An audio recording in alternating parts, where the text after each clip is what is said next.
What's going on, everybody? It's your boy C-Zar, and we are talking about XRP today. Hit that like button, you guys. Subscribe if you want to see more content like this, and let's get into it, my friends. It's the 23rd day of July. Here we are at about $3.51 with not 1 hour left in the day. We got about 21 hours and 50 minutes left in the day. And I have a theory about where this low is going to be. Yes, we're probably going to find a low here soon. And my theory is that it will be below this trend line. Right? We're going to break this trend line and then move up, because I don't think we're in a triangle pattern as much as it looks like. I think it looks like a triangle pattern, and maybe we are, maybe I'm wrong. Oh no, it doesn't. Instead of going to 235, we go to 245. Boohoo! Or sorry, three. Instead of 335, we go to 345. We're no longer at the $2 level. That's never happening again. Okay. It genuinely might not ever happen again. But what I think is that we're not in a triangle. I think we're in a horizontal channel. And we're just going to come back down to the bottom of this channel, have a positive reaction, then move up, right? People will freak out. Oh, no, we broke the trend line that nobody cares about, but we held support that the smart money cares about, the people with big money care about holding, right? We're going to hold that trend line, or at least that support line there, something at about 335, 340, something in that zone there. We'll just break below this trend line, and then that's where we will begin to rip. Looking at this on a 4-hour time frame, I wouldn't be surprised if it was today or tomorrow. Certainly by the end of this week, certainly by the end of this month, we should be moving up higher, and we will be moving up higher. There's a little doubt in my mind that XRP will be above $4 by the end of this month, you guys. Hell, it could be even at like $6. You never know. It could be at some phenomenally higher prices than it is now. But I think that we are going lower, right? First, looking at the 4-hour time frame here, if we're looking at this RSI, if it'll load, if you don't glitch on me, TradingView. I don't want to close. Okay, there we are. Do you see it? Do you see it? Do I have to explain it? All right, I'll explain it. We have a downward trend, right? Lower highs, lower lows. We're going to go lower. Right? As we're going lower in the RSI, we're actually getting higher lows here, and that's a bullish thing. Hidden bullish divergence is a good thing. I think that'll break at some point. We will see some kind of fall down to the 40 area, 35 area in the RSI, and around there, that'll be where we find support, as we did last time, as we did the time after that, right? And inevitably break out of this zone here in a matter of days, right? I doubt that it's today, but soon enough we will be breaking out of this zone, and it'll be rather glorious, to say the least. If we're looking at this on the 1-hour time frame, we also have a bearish-looking 1-hour RSI, lower lows, lower highs. Probably gets down here. You might form some bullish divergence, right, where you get a slightly lower low than this low here, right? Just below. I mean, I bet you go right there, right to $3.40, just below there. Between 340, 335, I think we have it pegged, baby. It is pegged right on through, and the pegging really is only going to be happening to anybody who fades this thing, because once we're down here, man, it's going to rip. It's going to rip really freaking hard.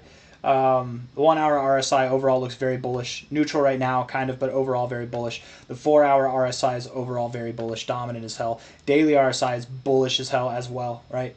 Come down. Come down. Close at 340 today. Close at 330 today. Go somewhere in that area. Close down there. Get a little bit lower. Get this RSI to cool off a little bit, and then run. Then you can run. You don't have to get out of the overbought zone. We've already proven that you don't have to do that over here, but just cool down a little bit. XRP, it likes to move on its own time, though. If we go back in time, let's just see here. Here you're moving up. You're getting overbought. You're cooling off. This was your cool off. You didn't even touch the overbought zone. You continue to rip, right? If it'll unfreeze, why is it frozen, man? Is it because of my VPN? Like, do I need to turn off the... ever since I got the VPN, guys, I swear it's been a thing.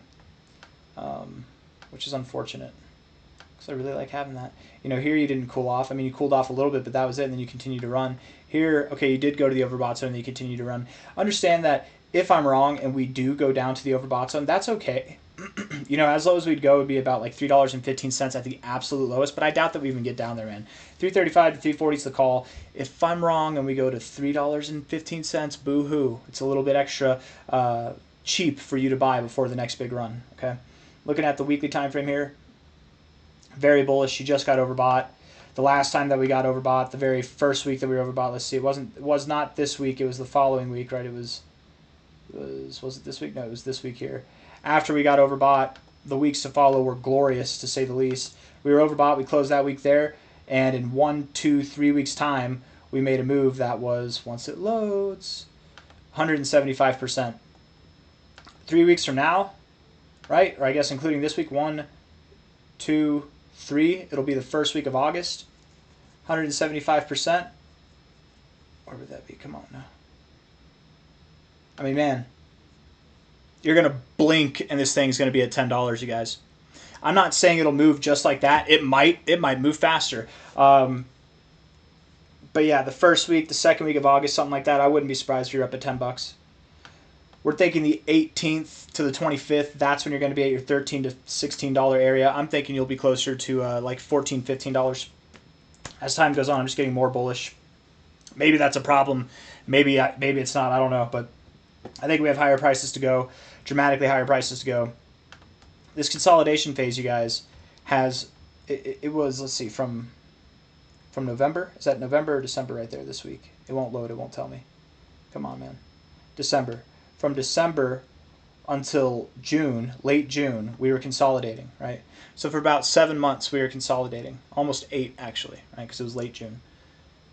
We've only broken out. It's only been 2 weeks that we've broken out. We've got 4 days left in this, 5 days left in this week, essentially. We're anything but done, okay? We're just getting started.